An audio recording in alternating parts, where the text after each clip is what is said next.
నా ప్రియ శ్రోతలకు ప్రభునామం పేరిట శుభాభివందనాలు. అంతా బాగున్నారా? ఆధ్యాత్మికంగా బలపడుతున్నారా? రక్షణ పొందని వారు రక్షణ పొందినప్పుడే క్రీస్తు ఐశ్వర్యం సర్వసంపదతో మన హృదయంలో నివసిస్తారు. ప్రతి వెలితిని పూడుస్తారు.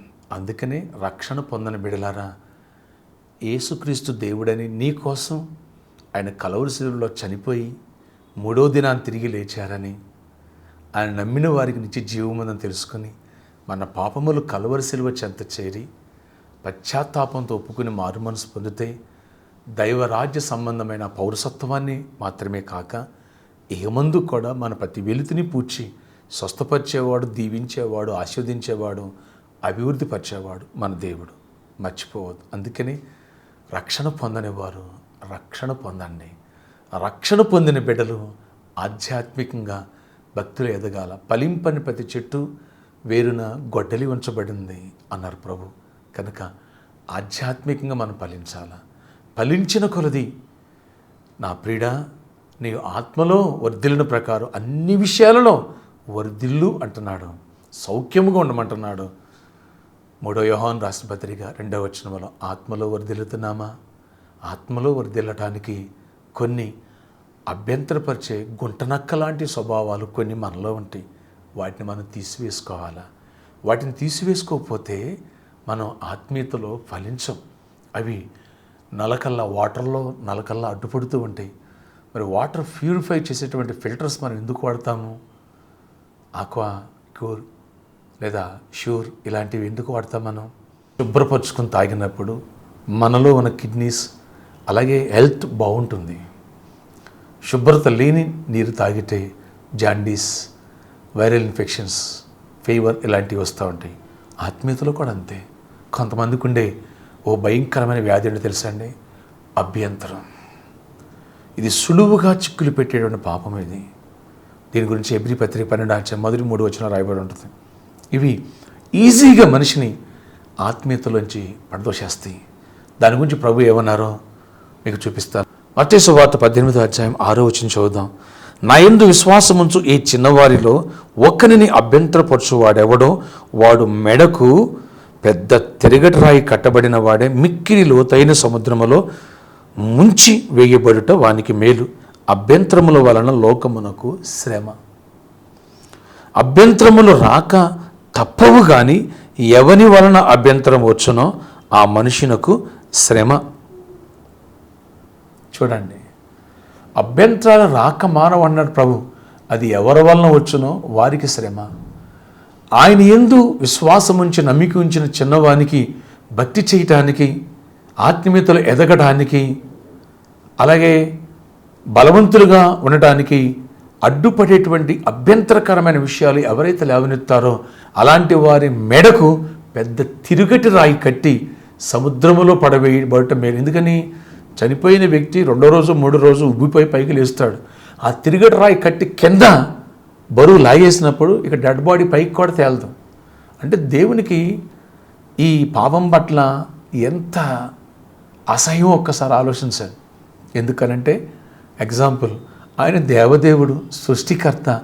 ఆయన ఈ భూమి మీద నరవతారిగా వచ్చి మన పాపము నిమిత్తమై కలువరి సిలువకెక్కి ప్రాణం పెట్టడానికై ఈ లోకంలోకి వచ్చి ప్రవచనాల గురించి, ఆయన గురించి రాయబడిన మాటల గురించి చెప్పి నేను దైవ కుమారుడని చెప్తేనే అభ్యంతరపడ్డారు సమాజం, ద్వేషించింది సమాజం, ఆయనలో ఉన్న తప్పు పట్టుకోవడానికి ప్రయత్నించింది సమాజం. శాస్త్రులు, పరిసయ్యులు అనేటువంటి కొన్ని తెగల్ని అపవాది విపరీతంగా వాడుకోడు. ఎందుకని? బలహీనులనే అపవాది వాడుకుంటాడు, బలవంతుల జోలికి వెళ్ళడు. వీళ్ళు ఎలా ఉంటారంటే ప్రతి చిన్నదానికి అభ్యంతరపడతారు. సృష్టికర్తనే తప్పులు పట్టడానికి ట్రై చేసిన అపవాది వడ్లవాడు మరీ ఏసేపుల కుమారుడు కాదు, ఇతనికి ఇంత పాండిత్యం ఎక్కడది, తిండిపోతు, బయల్జబూలు, ఇలా రకరకాలుగా మాట్లాడేశారు. ఆయన బోధించే వాక్యాన్ని బట్టి కూడా సూచిక్రియలు అడిగారు వచ్చి, నువ్వు దైవ కుమారుడు అయితే ఈ సూచిక్రియ చెయ్యి, మాకే సూచిక్రియ చూపిస్తావు? రాళ్ళు పెట్టి కొట్టబోయారు, చంపబోయారు, పిడిగుద్దులు గుద్దారు. ఎవరిని? దైవ కుమారుని. అంటే కొంతమంది ఎలా ఉంటారో చెప్పన అభ్యంతరాల విషయాల్లో. చూడండి, మీకు ఒక మాట చూపిస్తాను. 2 కొరింథీ 10వ అధ్యాయము 7వ వచనం ఒక మాట రాయబడింది. సంగతులను పైపైనే మీరు చూచుచున్నారు. కొంతమందికి అసలు లోపల ఉన్నదేమిటో, వాస్తవమేంటో, సత్యమేంటో గ్రహించరు. జస్ట్ పైపైనే చూస్తారు, వెంటనే లూజ్ టాక్ చేసేస్తారు. కొంతమందికి లూజ్ టాక్ ఎక్కువ. అనవసరముగా అభ్యంతరపడి ఊరికి నోరు పారేసుకుని వారు చెడ్డ కోతి వనమెల్లా చిరిపినట్టుగా అనేకులను పాడు చేసి దూరం చేసేస్తారు. ఇది 99% అందరిలో ఉంటుంది ఈ జబ్బు, ఈ వ్యాధి. నెక్స్ట్ మరొక మాట పౌలు 2 కొరింథీ 5వ అధ్యాయము 6వ వచనంలో ఈ మాట మాట్లాడాడు.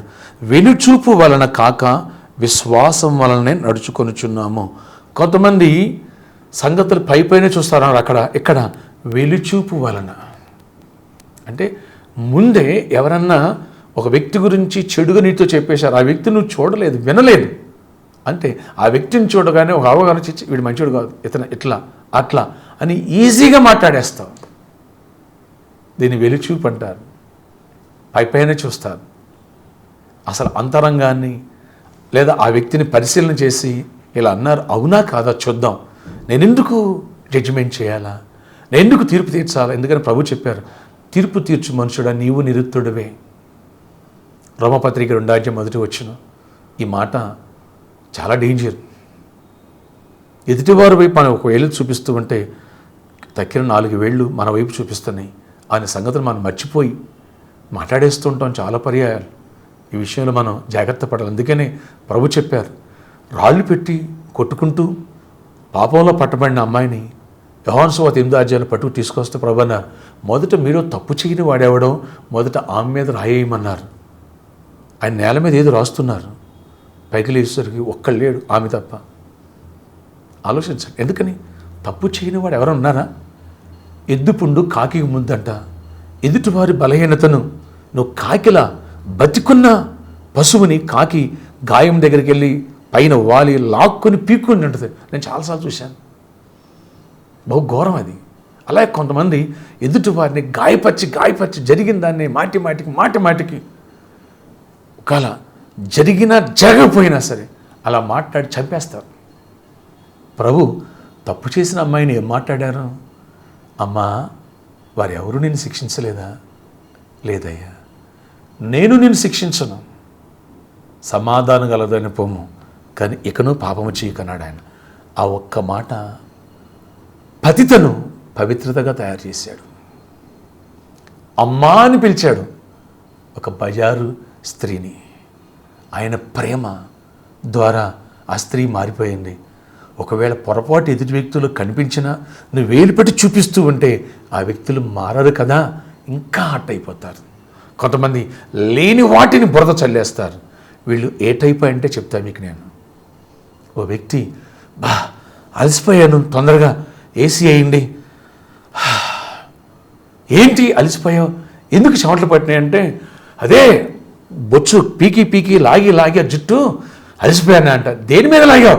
4 గంపలు జుట్టు లాగాను, ఆ బొచ్చు తీసేసాను అంట. దేని మీద? కోడిగుడ్ల మీద అని చెప్పాడట. కోడికి ఉంటుందా బొచ్చు? కోడి గుడ్ల మీద ఉంటుందా? అవగాహన చేసుకోనండి. కోడి గుడ్డు మీద ఈకల్లాగే టైప్ ఆఫ్ అభ్యంతరకరమైన మనుషులు ఉన్నారు. వీళ్ళు వెరీ ప్రాబ్లమేటిక్ మనుషులు. వీళ్ళకి ప్రపంచంలో ఎవరు నచ్చరు. ఎందుకని?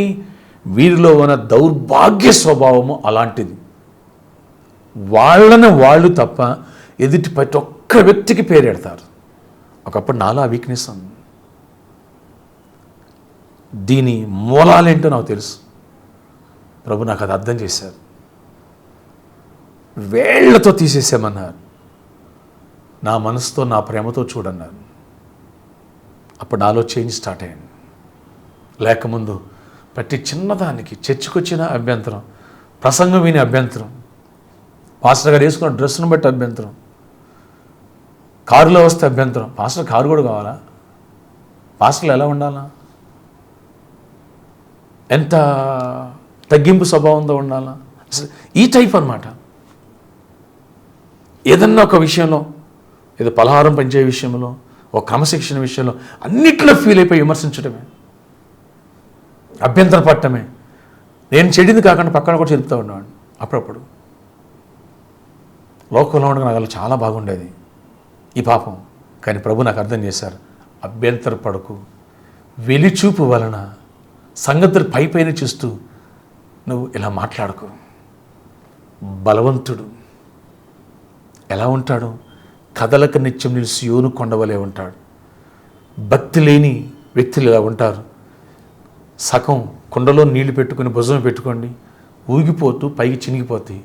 నిండా ఎత్తుకోండి, అప్పుడు భుజం పెట్టుకోండి, చినకం ఓగవు, సగం ఊపేస్తుంది.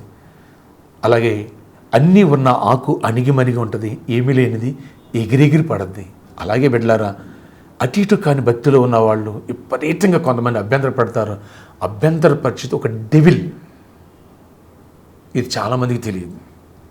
ఆ డెవిల్ పట్టిందా అంతే, ఏ విషయంలో వాళ్ళు మెప్పించలేరండి. అది భోజనం తినే విషయం కావచ్చు, ఓ డ్రెస్ కావచ్చు, అన్నిట్లో ఈ అభ్యంతరం అనే దాన్ని చెల్లి జలసి, ఈ రెండు అక్క చెల్లెలు అనమాట. ఈ వెరీ డేంజర్ అనమాట. అందుకని ప్రభు మత్సరము ఎముకల కుళ్ళు. ఓకే, ఈ అభ్యంతరాలు అనేవి మనలో పోనప్పుడు సమాజంలో మనం పొల్యూషన్ తీసుకొస్తాం. అభ్యంతరం పరిచే మనస్తత్వం పోయినా ఆత్మీయతలో చాలా మంచిగా పైకి వస్తావు. కోపాన్ని, అభ్యంతరాన్ని, అసూయపడే స్వభావాన్ని, ద్వేషాల్ని, ప్రాంతీయతత్వాల్ని ఇలాంటి ఎప్పుడైతే పక్కన పెడతావో బలపడిపోతావు, క్రీస్తు స్వరూపానికి ఎదుగుతావు. అలా ఎదగనీకోకుండా చేస్తూ ఉంటుంది. నేను ఒక శ్రేష్టమైన భక్తి ఉన్న చోటకు ప్రభు నాతో కొన్నిసార్లు మాట్లాడి వెళ్ళకపోతే నేను గద్దిచ్చి మరీ తీసుకెళ్ళారు. అక్కడికి వెళ్ళి కూడా నేను సంగతులు పైపైనే చూశాను, వెలుచూపుతో చూసి నేను వాళ్ళని విమర్శించి అంతరంగంలో వాళ్ళు ద్వేషించి దూరం అయిపోవాలనుకున్నాను.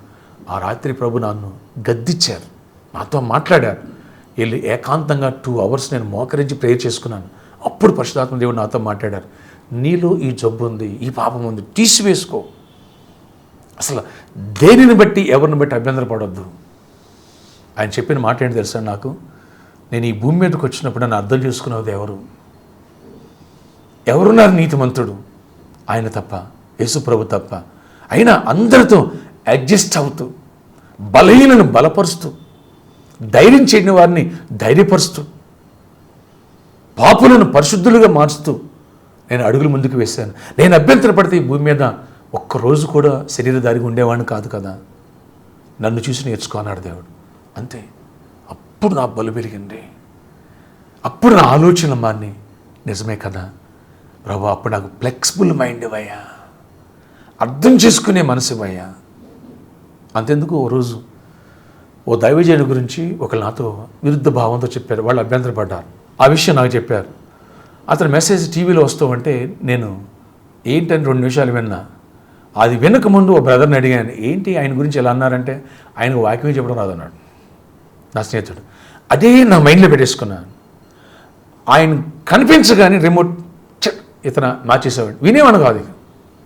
ఒకరోజు ఎందుకో ఆయనకి వెళ్ళి వాక్యం చెప్పమన్నారు కొందరు దైవసేవకులను నన్ను పిలిచి. మీరైతే నాతాను ప్రవక్తలు బోధించగలరు, ఎవ్వరు బోధించలేరన్నారు. అంటే 4-5 మాట్లాడారు. ఎందుకు ఇలా మాట్లాడుతున్నాను? ఒక రోజు ఓ మెసేజ్ అంతా విన్నా నేను టీవీలో వచ్చినప్పుడు. తర్వాత యూట్యూబ్ ఓపెన్ చేశాను, కొన్ని మెసేజ్లు ఆయన ఉన్నాయి, చెక్ చేశాను. నాకు ఎక్కడ పొరపాటు అనిపించలే. అరే వెనుక ముందు చాలా అభ్యంతరపడ్డాను, మరి వీళ్ళందరూ ఎందుకు? అతని అభివృద్ధి చూసి ఓర్వలేక. అలాగే వీళ్ళ కొన్ని డాక్టర్స్ ఉన్నాయి, వీళ్ళ టైపు వాళ్ళు లేరని. ఏమంటే నేను ఎర్రగా ఉంటే మీరు కూడా అందరూ ఎర్రగా ఉంటారా? చెప్పండి. నేను హైట్గా ఉన్నాను, అందరూ నా హైట్ ఉన్నారా? నాకంటే హైట్ ఉన్నవాళ్ళు, నాకంటే షార్ట్ ఉన్నవాళ్ళు ఉన్నారు. దేవుడు ఒక్కొక్కరిని ఒక్కొక్క రకం సృష్టించుకున్నారు. అలాగే దేవుడు ఒక్కొక్కరికి ఒక తలాంతు ఇచ్చారు. దేవుడు ఒక్కొక్కరికి ఒక నడిపింపిస్తారు. కక్షేత కానీ మిష్యత కానీ సువార్త చాటబడుతున్నది కనుక వీళ్ళు చాలా అభ్యంతరాలు వ్యక్తం చేసి వాళ్ళ డాక్టర్స్ ఆ వ్యక్తులు లేవని ఇలా మాట్లాడటం మొదలుపెట్టారు. అప్పుడు నాకు అర్థమైంది, నో తప్పు అని. నేను వెళ్ళి ఆ వ్యక్తిని కలిసి సారీ చెప్పి ఒక కానుక్కోడి ఇచ్చి వచ్చాను. సారీ బ్రదర్, నేను ఇలా అభ్యంతరపడ్డాను, అసలు నీ వాక్యం వినేవాడిని కాదు, ముందు తీసేసేవాడిని అని. ఆ తర్వాత ఆయన ఫ్యాన్ అయ్యా నేను కొంతకాలానికి. బెటర్ వినండి, కొన్ని పర్యాయాలు ఈ అభ్యంతరం అనేది శ్రేష్టతల దగ్గరికి వెళ్ళనివ్వదు, యోగ్యుల దగ్గరికి వెళ్ళనివ్వదు, పైపైనే చూస్తారు. అలాగే కొందరు వస్తూ ఉంటారు పరలోక నేస్తానికి, ఎవరెవరో ఏదో మాట్లాడేస్తూ ఉంటారు. ఐజాక్ గారు 10,000 ఇస్తే ప్రార్థన చేస్తారంటే ఒక టాక్ పుట్టించారు, నా ఊరికి వచ్చేసింది అది. ఎవరు తెలుసు వీళ్ళు? దేవునికి కానుక ఇచ్చేవాడు, దశంభాగం ఇచ్చేవాళ్ళు, ధారాళంగా ఇస్తే వెదజల్లి అభివృద్ధి పొందేవారు కలరని రాబడింది. ధారాళంగా ఇవ్వటం నేర్చుకున్నప్పుడు సమృద్ధి దీవెన మనం పొందుతాం. ఆకాశ వాకిళ్ళని పడజాలని దీవెనిస్తాడు దేవుడు. ప్రభువు చెప్పిన తర్వాతే నేను స్పాన్సర్స్ గురించి మాట్లాడాను. నేను లేమన్ సెవాంజిగా ఫెలోషిప్ ఆ స్టాండర్డ్స్లో మారుమోసిపోయిన ట్రైనింగ్ అయ్యాను నేను. అసలు కానుక గురించి, దశంభాగం గురించి, అకౌంట్ నెంబర్ ఇవ్వటం కూడా నాకు 5 సంవత్సరాలు టెలివిజన్ పరిచయం చేసినా సరే నేను ఇవ్వలేదు. ఇవ్వటానికి చాలామంది ప్రేరేపించినా సరే ఇష్టపడలేదు. కానీ ప్రభు నాతో మాట్లాడిన తర్వాత ఇచ్చాను. ఆ స్పాన్సర్స్ గురించి, స్పాన్సర్ చేసినందుకు కృతజ్ఞతగా అపాయింట్మెంట్ ఇచ్చాను. దీని విషయంలో అభ్యంతరాలు లేపి ఏం చేసేది తెలుసండి, దేవునికి ధారాళంగా ఇచ్చేవాడు ఎప్పుడు అభ్యంతరపడ్డాం. దేవునికి ఇవ్వటానికి ప్రాణోప చూడండి. జస్ట్ లైక్ యోహాను సువార్త 12వ అధ్యాయం ఇస్కరియోతు యూదా యేసు ప్రభు తల మీద మరియా అత్తరు పోస్తూ ఉంటే భరించలేకపోయాడు వాడు. చాలా బాధపడిపోయి, ఎందుకంటే చేస్తున్నావు, అమ్మేసి పేదలకు ఇవ్వచ్చు కదా, ఇంత ఖరీదైంది, ఇంత అవసరం ఆయనకి అన్నట్టు మాట్లాడాడు. వినండి, వాడికి ఏంటి, వాడు దొంగ, వాడు దోచుకుని రాయబడింది. ఇలాంటి కడుపు మంట ఉన్న వాడికి ఎవరన్నా కానుక ఇచ్చినా స్పాన్సర్ చేసినా వాళ్ళెవరో ఎదుటి వాళ్ళు ఇచ్చిన కోసేసినట్టు అనిపిస్తుంది వాళ్ళకి. బా ఎంత డబ్బులు సంపాదించేస్తున్నాడో, ఎన్ని వచ్చేస్తున్నాయో. అసలు ఈ టీవీ కార్యక్రమాలు ఆ అకౌంట్ నెంబర్లు ఇవ్వడానికి బిజినెస్ కోసమే. ఏమండిక అర్థం చేసుకోండి, దేవుని చిత్తమా కాదా, ఎంతమంది సువార్త వింటున్నారు, ఎంతమంది బలపడుతున్నారు అనవసరం. నేను వాక్యం చెప్పాల్సింది చెప్తా. నెక్స్ట్, అనేకులు బలహీనతల్లో సమస్యలో ఉన్న వాళ్ళు క్యూర్ అవ్వాలి. జరిగిన అద్భుత సాక్ష్యాలు వేస్తా, టెలికాస్ట్ చేస్తాను టీవీలో. కొంతమంది ఏమంటారు తెలుసా, ఆ సాక్ష్యాలు ఎందుకు, డబ్బుల కోసం అండి. సాక్ష్యాలు అవసరమా? వాక్యం చెప్పాలి కానీ. మరి ఎందరో వాక్యం చెప్తున్నారు. అందరూ స్కిన్ స్పెషలిస్టులు అయితే, అందరూ ఆర్ట్ స్పెషలిస్టులు అయితే చెప్పాలా? మరి న్యూరాలజిస్ట్ ఎవరు మాట్లాడలేనా? చాలా ఎన్ని మెడిసిన్ విభాగంలో ఎన్ని భాగాలు ఉన్నాయి, ఒక్కొక్కటి ఒక స్పెషలిస్ట్. మీకు తెలుసా, ఈ మినిస్ట్రీలో అన్ని స్పెషలిస్టులు, అందరు స్పెషలిస్టులు అన్నట్టుగా పరిశుద్ధాత్మ దేవుడు పనిచేస్తారు. ఎవరికి ఏది అవసరమో అది ఇస్తారు. అన్నీ వంటి మినిస్ట్రీలో అబ్జర్వ్ చేయండి. వెలుచూపుతో చూస్తే ఏం అర్థం కాదు. కొంతమంది అనవసరమైన అభ్యంతరాలు తెచ్చుకుని ఊరికనే మాట్లాడటం, తర్వాత నన్ను వచ్చి చాలామంది సారీ చెప్పారన్నా, ఎలా అనుకోలేదన్నా, మీ గురించి ఇట్లా మాట్లాడారన్నా, సంఘానికి వెళ్ళినా సరే ఆయన 10,000 ఇస్తేనే మాట్లాడుతున్నారన్నా, మీరు మరి ఇంతమందికి 3వ వర్షిప్ అయింది, 4వ వర్షిప్ అయిన తర్వాత మరి ఎంతో ఓపిక చేసుకుని ప్రార్థన చేస్తున్నారు, ఎవరూ చేయరన్నా. మరి మీటింగ్ టైంలో లాస్ట్ డే అర్ధరాత్రి వరకు ప్రేయర్ చేస్తున్నారు, ఇప్పుడు మేము కళ్ళారా చూసామన్నా, మేము ఎవ్వరూ ఇలా చేయరన్నా. 2,000 మంది 3,000 మంది సంఘం పెరిగితేనే వాళ్ళు అసలు ఆమేన్ అనగానే కారులోకి వెళ్ళిపోతున్నారన్న అఫీషియల్స్గా. మరి మీరు అలా వెళ్తలేడు. 6,000కి సంఘం పెరిగినా సరే మరి ఇంత టైం రిస్క్ తీసుకుంటున్నారు, ఎంతమంది ప్రేయర్ చేస్తున్నారు, స్పాన్సర్ చేసిన వాళ్ళకి టీవీలో ప్రేయర్ చేస్తారు, వాళ్ళంతే ఫోటో దిగమంటారు. మనం ఏమైనా సెలబ్రిటీసమా? కాదు. మీరు కృతజ్ఞతగా పిలిచి అపాయింట్మెంట్ ఇస్తున్నారు, మేము అపార్థం చేసుకున్నామని లైవ్ ప్రోగ్రాంలో కూడా ఫోన్లు చేసి మాట్లాడుతున్నారు. అపవాది ఊరికి అభ్యంతరం తెస్తుంది. అభ్యంతరం వల్ల లోకమునకు శ్రమ అని రాయబడింది. వినండి, ఇది దేవుని పరిచర్య. మేము ఏదైనా పొరపాట్లో ఉంటే ఆయన తీర్పు తీరుస్తారు. చాలామందికి సంగతి తెలియదు. అనవసరముగా కోడిగుడ్డు మీద ఈకలు లాగేటువంటి మైండ్ సెట్ ఒకప్పుడు నాలో ఉండేది, దాన్ని తీసేసుకున్నాను. ఇప్పుడు అందరి సేవకులను ప్రేమిస్తాను. ఎవరో ఇక మరీ వాక్యాన్ని పక్కన పెట్టేసి ఏదో మాట్లాడుతున్నారంటే ఆలోచిస్తాను తప్ప, లేదా అయ్యి పట్టుకొచ్చి వాళ్ళ గురించి వీళ్ళ గురించి గానా భజాన వేయడానికి నా దగ్గరికి వస్తే సారీ బ్రదర్, అవన్నీ మనకొద్దు. ఆ సేవకుల్లో లేదా ఆ వ్యక్తిలో ఉన్న బలాలు చూడండి, బలహీనతలు మనకొద్దు. మనుషుల్లో కొన్ని బలహీనతలు ఉండొచ్చు అని చెప్పి పంపించేస్తాను. మరి ఇది ఎందుకు నేర్చుకోకూడదు అందరూ? అభ్యంతరం అనేది నీ ఆత్మీయతను దిగదార్చుది.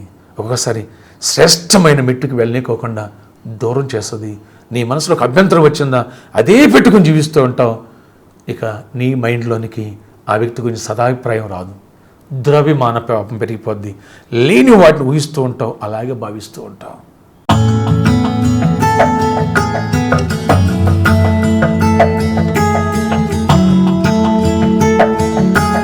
ప్రభువా, ఎవరైతే ఈరోజు ఈ వర్తమానం వింటూ అభ్యంతరాలు, ప్రతి చిన్నవానికి ఫీల్ అయిపో, ఆత్మీయతకు దూరం అయిపోవటం, భక్తిని పాడు చేసుకోవటం, వాటి గురించి పదే పదే పదే పదే మాట్లాడటం, ఇవన్నీ ఎవరిలైతే బలహీనతలు ఉన్నాయో తీసివేయండి, వేళ్లతో క్షమించండి, మీ రక్తముతో కడగండి, శుద్ధి చేయండి, అపవాదికి అపచయం కలగచేయండి. చీకటి ఆత్మను బంధిస్తున్నా, మీరు బంధించండి నాయన. అభ్యంతరం వల్ల లోకము శ్రమన్నాం, ఎదుటివానికి మేలు కలిగే మాటలు మాట్లాడమన్నాం కనుక అభ్యంతరాలు మాలో తీసివేసి కోడుగోటు మీద ఏకలు లాగేటువంటి మైండ్ సెట్ గలవారు అనేకులు నీ వాక్యం సెలవిస్తుంది. ఒకప్పుడు ఈ విషయం అనుసరి చేసావు, ఇంకా మాలో ఏ బలహీనతలు వాటి విషయం తీసివేయండి అయ్యా, కృప చూపించండి అయ్యా, గొప్ప కార్యాలు చేయండి అయ్యా. దుష్టుడిని బంధిస్తున్నా, మీరు బంధించండి. సంపూర్ణమైన దీవెన, ఆశీర్వాదం కృపనివ్వండి. ఎవరైతే వ్యాధిగ్రస్తులుగా ఉన్నారో వాళ్ళని స్వస్థపరచండి. ఎవరైతే బలహీనతలు ఉన్నారో బలహీనత నుంచి విడిపించండి. ఎవరికైతే సర్జరీస్ క్యాన్సర్ అయిపోను గాక, ప్రతి నొప్పి క్యూర్ అయిపోయి ప్రతి గడ్డ కరిగిపోను గాక. ఏసునామం నజరేయుడైన యేసు ఓవర్ బ్లీడింగ్ ప్రాబ్లంతో ఉన్న పేషెంట్స్ బిడ్డలు కూడా స్వస్థత కలుగును గాక.